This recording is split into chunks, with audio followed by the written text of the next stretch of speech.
الحمدللہ اربعین نویہ کا سلسلہ چل رہا ہے اور الحمدللہ 32 حدیثیں الحمدللہ جو ہم مکمل کر چکے ہیں۔ آج انشاءاللہ 3 حدیثیں انشاءاللہ پڑھنے کی کوشش کریں گے، سیکھنے کی کوشش کریں گے۔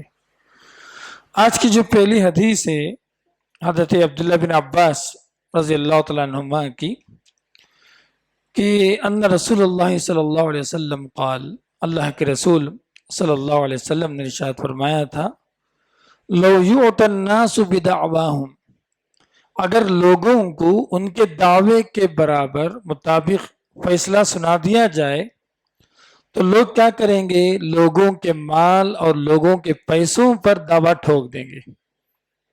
کوئی بھی آدمی کہہ رہا بھئی یہ میرا مال ہے، یہ میری گاڑی ہے، یہ میرا بنگلہ ہے، یہ میرا فلاں، بغیر تحقیق کے، بغیر کسی ریسرچ کے ان کے دعوے کے مطابق اگر فیصلے سنا دیا جائے، ہوگا کیا ہے؟ لوگ دوسرے لوگوں کے پیسوں پر، دوسرے لوگوں کی پراپرٹی پر، دوسرے لوگوں کی جانوں پر لوگ دعویٰ ٹھوک دیں گے۔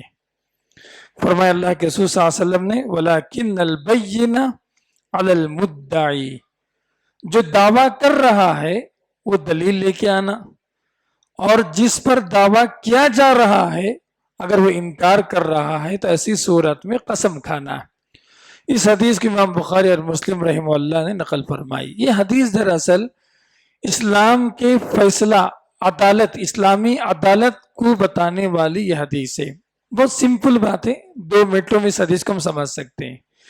کسی نے کہا کہ یہ پراپرٹی میری ہے، جو دعویٰ کرنے والا، جو دعویٰ کر رہا ہے، اس کو چاہیے کہ وہ ایویڈنس لے کر آئے، بھئی یہ دیکھو یہ گاڑی میں نے خریدی، یہ پراپرٹی کے کاغذات ہیں فلاں جو بھی ہیں، وہ دلیل دے گا۔ اگر دلیل ثابت ہے ٹھیک ہے، اگر جو ہے دعویٰ کرنے والا جس پر دعویٰ کیا جا رہا ہے اگر وہ انکار کر رہا ہے، ایسی صورت میں وہ قسم کھائے گا، وہ قسم اس کے بعد وہ قسم کھائے گا کہ یہ چیز جو میری ہے۔ تو اللہ کے رسول صلی اللہ علیہ وسلم نے اس حدیث میں جو ہمیں یہ بتایا کہ مدعی پر، مدعی سمجھ رہے ہیں آپ، دعویٰ کرنے والا، مدعی کے معنی دعویٰ پیش کرنے والا، یہ چیز میری ہے بول رہا، وہ مدعی پر گواہ یا واضح ثبوت ہونی چاہیے، اور گواہوں کی ثبوت یا عدم موجودگی کی صورت میں مدعا علیہ کے انکار کی صورت میں مدعا علیہ سے حلف نامہ لیا جائے گا۔ بہرحال یہ اسلامی عدالت کی صورت میں یہ حدیث کام آئے گی۔ جو بھی آدمی دعویٰ کر رہا ہے اس کو دلیل چاہیے، اگر اس کے پاس دلیل نہیں ہے تو مدعا علیہ سے انصاف مانگا جائے گا۔ چلیے اس حدیث کے بعد حدیث نمبر 34 جو حدیث ہے آج کے زمانے کی بڑی اہم حدیث ہے، جو ہماری جو فرض من سے بھی بتائی گئی، ہم کو کرنا کیا زندگی کے اندر۔ اس حدیث کا عنوان یہ ہے، امر بالمعروف نہی عن المنکر، معروف کا حکم دینا، منکر سے روکنا۔ حضرت ابو سعید خدری رضی اللہ عنہ فرماتے ہیں کہ اللہ کے رسول صلی اللہ علیہ وسلم کو میں نے کہتے ہوئے سنا ہے، اللہ کے رسول فرما رہے تھے، من رأى منکم منکرا، تم میں کا جو بھی آدمی اگر منکر دیکھے، منکر کس کو کہتے ہیں؟ ناپسندیدہ بات، شریعت کے خلاف والی بات، قرآن و حدیث کی تعلیمات کے خلاف والی بات کوئی بھی دیکھے تو اللہ کے رسول نے فرمایا فَلْيُغَيِّرْ بِيَدِهِ، اس کو اپنے ہاتھ سے روکے۔ کوئی شراب پی رہا ہے، اگر آپ ہاتھ سے روکتے تو ہاتھ سے روکے۔ کوئی کسی کو مار رہا ہے، آپ مارنے والے کے ہاتھ پکڑ سکتے تو ہاتھ سے روکے آپ، ٹھیک ہے۔ ہاں اگر ہاتھ سے نہیں روک سکتا فَإِن لَمْ يَسْتَطِعْ، مارنے والا بڑا پہلوان ہے، موٹا ہے، تازہ ہے، حکومت ہے، فلاں ہے فلاں، آپ جو ہے نہیں روک سکتے تو کہا کہ زبان سے روکے۔ اگر ہاتھ سے روکنے کی طاقت نہیں ہے تو زبان سے روکے۔ فَإِن لَمْ يَسْتَطِعْ، مطلب آدمی کچھ ایسی حالات میں ہے کہ زبان سے بھی روک نہیں سکتا تو فرمایا فَبِقَلْبِهِ، اپنے دل سے روکے، وَذَلِكَ أَضْعَفُ الْإِيمَانِ، یہ ایمان کا آخری حصہ، کمزور حصہ۔ یہ حدیث جو ہے نا معروف اور منکر کے تعلق سے بڑی اہم حدیث ہے۔ چلیے اس حدیث میں بہت ساری نصیحتیں ہیں ہمارے لیے۔ چلیے پہلی بات، منکر کا اللہ کے رسول صلی اللہ علیہ وسلم، آدمی دیکھیں آپ، ہم جتنے لوگ ہیں نا، جتنے بھی ہم یہاں پر ہیں، پورے مسلمان جتنے بھی ہیں، شریعت کے لحاظ سے ان تمام پر ایک ذمہ داری۔ کیا ذمہ داری ہے؟ جہاں کہیں بھی اللہ کی نافرمانی آدمی دیکھتا ہے اس کو روکنا چاہیے۔ معروف کا حکم دینا چاہیے، منکر کا روکنے کی ذمہ داری اللہ تعالیٰ کے رسول صلی اللہ علیہ وسلم سب کو دی اپنے علم کے برابر، اپنے علم کے برابر اپنا کام کرے گا. ٹھیک ہے، تو کہا من رأى منکم منکر، منکر جو عربی زبان کے اندر ناپسندیدہ بات، یا جو میں نے کہا شریعت کے خلاف والی بات، شریعت کے خلاف والی بات. اور منکر عربی زبان میں کہ چھوٹی سی چھوٹی بات بھی ہو سکتی ہے، بڑی سی بڑی بات بھی ہو سکتی ہے. کوئی شرک کر رہا ہے، یہ بھی ایک بڑا منکر ہے، سمجھ رہے ہیں. کوئی اور چھوٹا سی نبی کریم صلی اللہ علیہ وسلم کی نافرمانی کر رہا ہے، ٹھیک ہے، وہ بھی منکر. تو منکر کے بھی بہت سارے درجات ہیں. ایک بڑا منکر بھی ہو سکتا ہے، چھوٹی سی چھوٹی نافرمانی بھی ہو سکتی. تو اللہ کے رسول نے کہا من رأى منکم، منکم کا مطلب کیا ہے؟ تم میں سے جو بھی، میری نظر نہیں پڑی آپ کی نظر پڑ گئی، تو اس گناہ سے روکنے کی ذمہ داری آپ کی. ہم دونوں جا رہے تھے، میری نگاہ نہیں پڑی آپ کی نگاہ پڑ گئی، تو اس گناہ سے روکنے کی ذمہ داری کس کی ہے؟ آپ کی. تو اللہ کے رسول نے فرمایا تم میں سے جو بھی آدمی گناہ کو دیکھے، ناپسندیدہ بات کو دیکھے، تو 3 اسٹیپ ہے گناہ کو دور کرنے کا. گناہ کو، کوئی بھی منکر ہے معاشرے کے اندر، گھر کے اندر، سماج کے اندر، 3 اس کے سمجھ رہے آپ درجات ہیں، 3 ٹائپس ہیں. پہلا جو یہ ہے کہ آدمی جو اپنے ہاتھ سے روکے. حکومت ہے، حکومت مثال کے طور پر حکومت کے پاس طاقت ہے، حکومت کے پاس پاور ہے، کوئی بھی ناپسندیدہ بات ہے وہ اپنے ہاتھوں کے ذریعے سے کیا کر سکتی ہے؟ روک سکتی ہے، کوڑا لگا سکتی ہے، چالان لگا سکتی ہے، کوئی اور سزا دے سکتی، جو بھی صورت ہو سکتی ہے وہ کر سکتی. اچھی بات. یہ حکومت کے لیے خاص طور پر یہ ہاتھ والا، یا کوئی بڑا آدمی ہے، گھر کا بڑا ہے، دادا ہے، اور یہاں پوتے غلطی کر رہے ہیں، بچے غلطی کر رہے ہیں، ہاتھ سے بھی روکا جا سکتا ہے، ان کے لیے کوئی حرج کی بات ہے. جو آدمی جس منکر کو روکنے کی طاقت رکھتا ہے وہ کرنا چاہیے اس کو.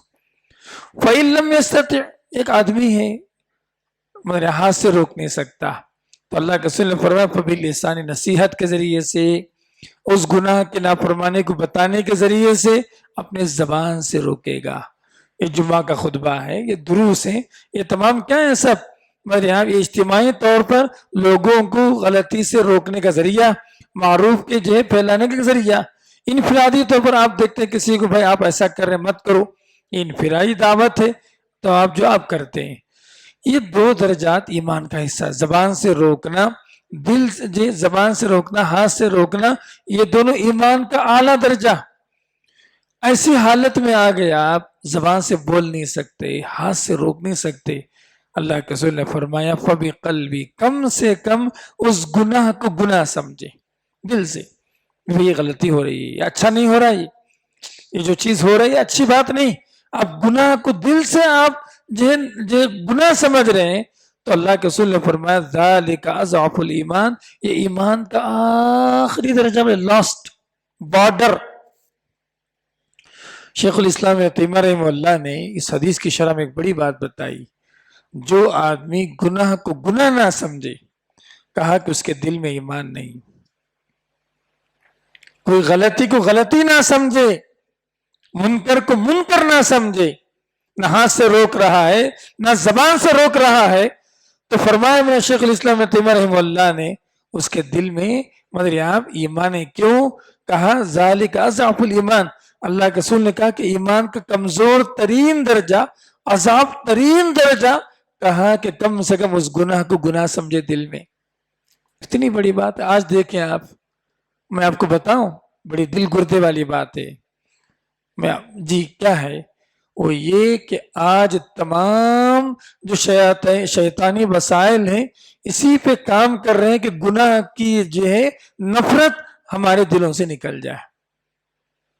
ایڈس، پوسٹرس، سمجھ رہے آپ، ادھر ادھر کے آپ دیکھ لیں. آپ آج گناہ نہیں ہے، آج ایسے پروگرامز، ایسے ٹی وی شوز، سمجھ رہے آپ، ایسی چیزیں، تمام چیزیں آپ غور کر کے دیکھیں کہ گناہ کی نفرت کو کم کرنے کے لیے.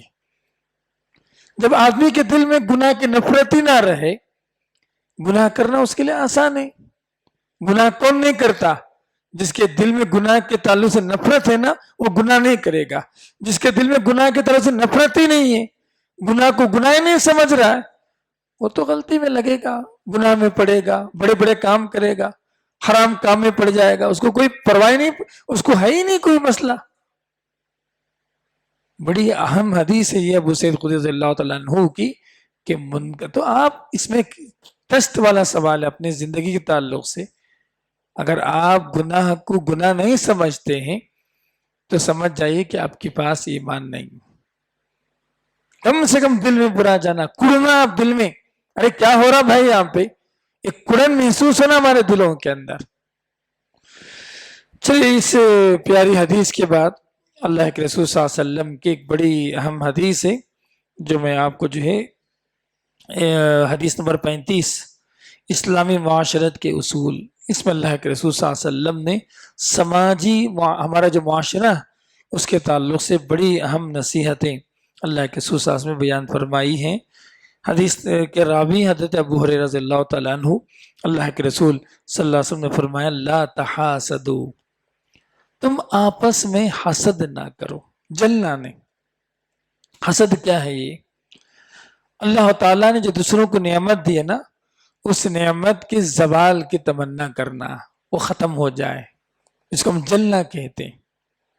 یہ دراصل جو ہے، یہ دراصل اللہ تعالیٰ کے فیصلے پر راضی نہ ہونے، ایمان کے کمزور ہونے، تقدیر پر صحیح ایمان نہ ہونے کی وجہ سے یہ حسد جیسی بیماری ہمارے دلوں میں پیدا ہوتی۔ اللہ نے بانٹا، اللہ اس کو دیا، مجھے بھی دے گا، یہ صحیح بات ہے۔ اللہ اس کو دیا ہے، اب وہ چیز اس کے پاس نہیں رہنا، یہ حسد ہے۔ یہ اللہ کے سوئے اللہ تحاسدوا، میرے یہاں تم آپس میں حسد نہ کرو۔ فرمایا ولا تناجشوا، تم قیمتیں نہ بڑھاؤ۔ مارکیٹ میں گیا، نجش کس کو کہتے ہیں؟ آدمی خریدنا نہیں چاہتا، صرف قیمت بڑھانا چاہتا۔ ہر رات میں ہوتا تھا پرانے زمانے میں، جے ایکشن میں کیا ہوتا تھا، 10,000 کی چیز ہے، چپ خواہ 12,000 15,000 20,000 کر دیے، اس کو مول بڑھا دیے۔ جب ڈیمانڈ بڑھے گا تو مول بڑھے گا، خواہ ڈیمانڈ بڑھا دیے تو پیسے پرائز بڑھ گیا، جبکہ آپ کو لینے کی نیت ہی نہیں تھی۔ آپ کو کہا کہ ایسا کام نہ کرنا۔ اس میں کیا ہوتا ہے سماج کے اندر نقصان، 10 روپے کی چیز ہے نا 50 روپے ہو جاتی۔ لاک ڈاؤن میں دیکھے ہوں گے آپ، اچانک کوئی افواہ اڑا دیے، نمک ہے نا 10 روپے کی جی 50 روپے بیچے لوگ، افواہ اڑا دی ایسی۔ تو جب جیسے ڈیمانڈ بڑھے گا نا، جیسے کسی چیز کا ڈیمانڈ بڑھے گا، آٹومیٹکلی اس کا پرائس بڑھ جائے گا۔ تو کہا لا تناجسو، تم آپس میں قیمتیں نہ بڑھاؤ۔ ایکشن میں ہو یا کوئی بھی چیز ہو، کسی چیز کا خریدنے کا ارادہ نہ ہو تو کوئی دوسرا شخص خرید رہا ہو تو خواہ مخواہ بولی میں حصہ لے کر قیمتیں نہ بڑھاؤ، ایکشن میں حصہ نہ لو۔ آپ لینا چاہیں بوڑی لگائیے، آپ کو نہیں لینا وہ بند کر کے بیٹھنا، سیدھی سیدھی بات۔ سبحان اللہ، بڑی اہم بات ہے یہ۔ اس میں بڑا نقصان ہو جاتا ہے، جو اصل خریدار ہوتا ہے نا اس کا نقصان ہوتا ہے۔ اکثر آج کل دیکھتے ہیں نا چیزوں کی قیمت کیوں بڑھ جا رہی ہے، اصل میں یہ مونوپولی کیا جاتا ہے لوگوں، پیسوں میں آپ افواہیں اڑا کر ڈیمانڈ، جی ڈیمانڈ نہیں، اس کے جو مصنوعی ڈیمانڈ پیدا کیا جاتا ہے، مصنوعی ڈیمانڈ، آرٹیفیشلی ڈیمانڈ پیدا کیا جاتا ہے، پھر قیمتیں بڑھا دیتے لوگ۔ جی یہ سب جو ہے بڑی خطرناک چیزیں معاشرے کے لیے۔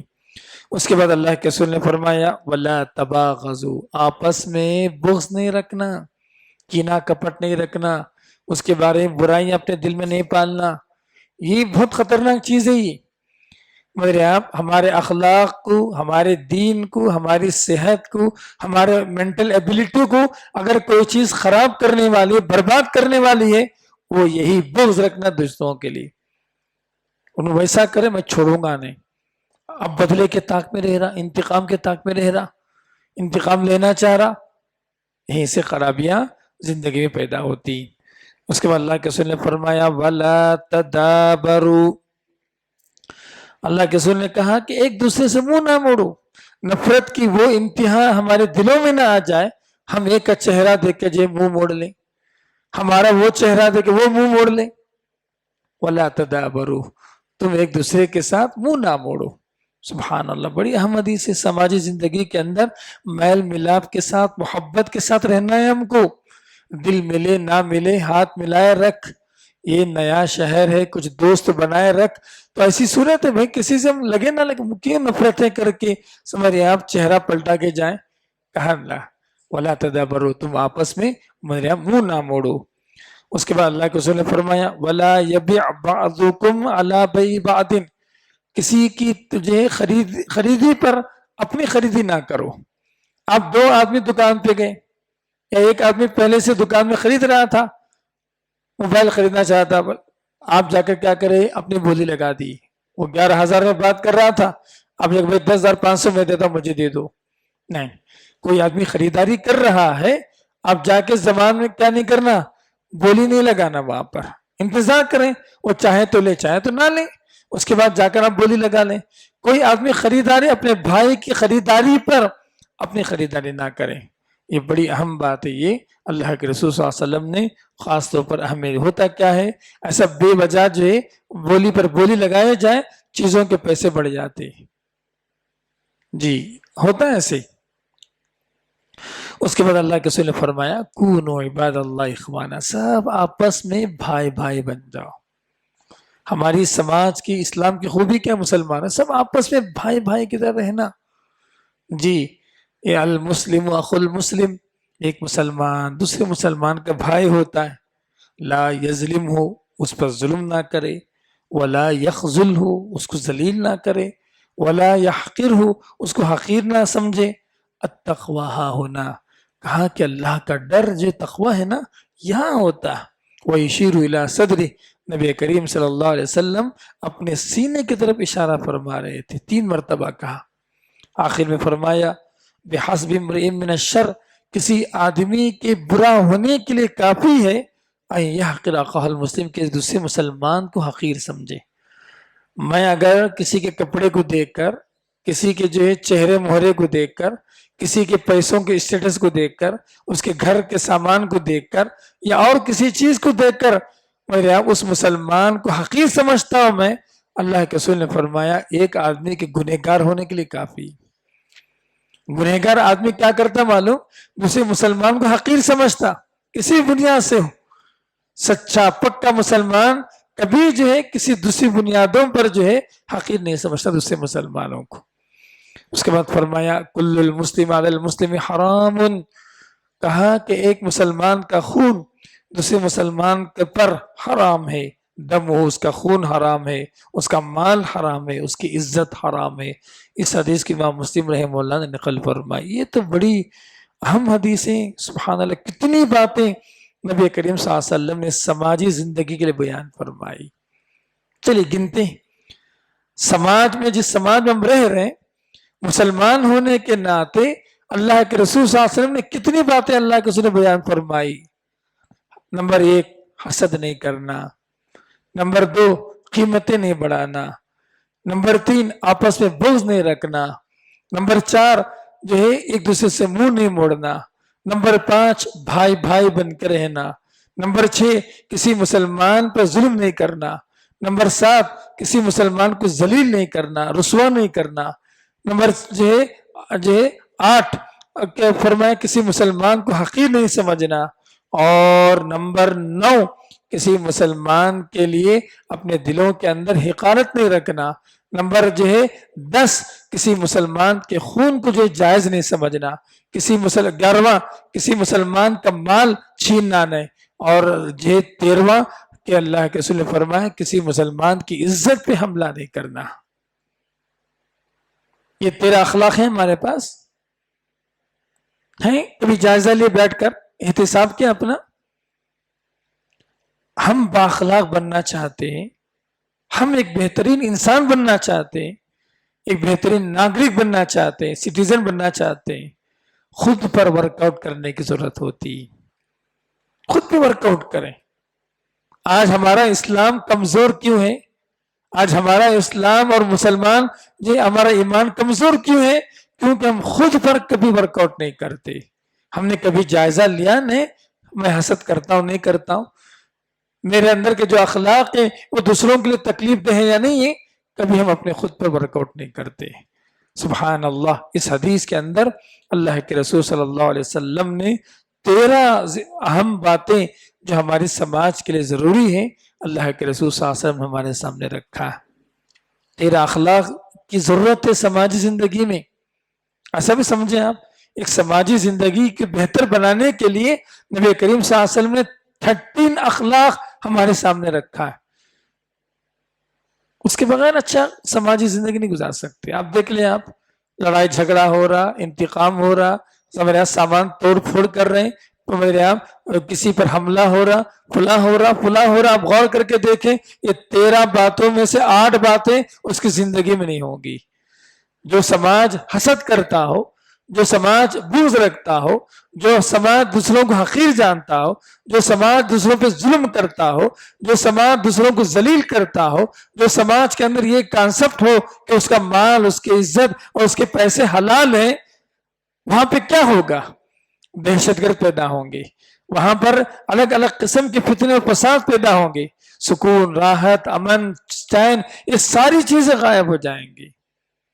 نعوذ باللہ من ذالک. سبحان اللہ. یہ 13 باتیں سماج کو بہتر بنانے کے لیے، سماجی زندگی کو مضبوط بنانے کے لیے، یہ 13 بند ہیں، یہ 13 اصول ہیں، یہ 13 پلرز ہیں جس کے ذریعے سے سماج کو بہتر بنایا جا سکتا ہے. اسے اللہ کے رسول نے فرمایا، کونوا عباد اللہ اخوانا، تم اللہ کے بندے ہو، اللہ کے بندے آپس میں بھائی بھائی بن جا. بولے سبحان اللہ. اللہ نے کسی کو بڑا بنایا، کسی کو چھوٹا بنایا، کسی کو بیمار بنایا، کسی کو صحت مند بنایا، کسی کو گورا بنایا، کسی کو کالا بنایا. اللہ کے اپنے جو ہے حکمتیں، سبحان اللہ. لیکن ہم کو رہنا کیسے ہے؟ بھائی بھائی بن کر رہنا، ذات سے ہٹ کر، رنگ سے ہٹ کر، زبان سے ہٹ کر، چہرے مہرے سے ہٹ کر، پیسے اور جیب بنگلوں سے ہٹ کر ہم کو اپنی زندگی گزارنی چاہیے. بہرحال یہ بڑی پیاری حدیث ہے جو اللہ کے رسول صلی اللہ علیہ وسلم نے ہمارے سامنے رکھا ہے. ان 13 اصولوں کو زندگی میں لے کر آئیے. انشاءاللہ یہ تمام باتیں ہمارے لیے انشاءاللہ بڑی آسانیاں پیدا کریں گے سماجی زندگی کے اندر. اللہ تعالیٰ سے میں دعا کرتا ہوں، اللہ تعالیٰ بولنے والا مجھے، سننے والے ہم تمام کا اللہ تعالیٰ ان تینوں حدیثوں پر عمل کی توفیق عنایت فرمائے. انشاءاللہ آنے والی حدیث نمبر جو 26 ہے، 36، وہ بھی معاشرت پر ہی دلالت کرنے والی حدیث ہے. انشاءاللہ مسلمانوں کے حقوق پر دلالت کرنے والی حدیث ہے. انشاءاللہ آنے والے درس میں ہم دیکھیں گے. جزاکم اللہ خیر. سبحانک اللہ بحمدک، اشہد ان لا الہ الا انت استغفرک و اتوب الیک. السلام علیکم ورحمۃ اللہ وبرکاتہ.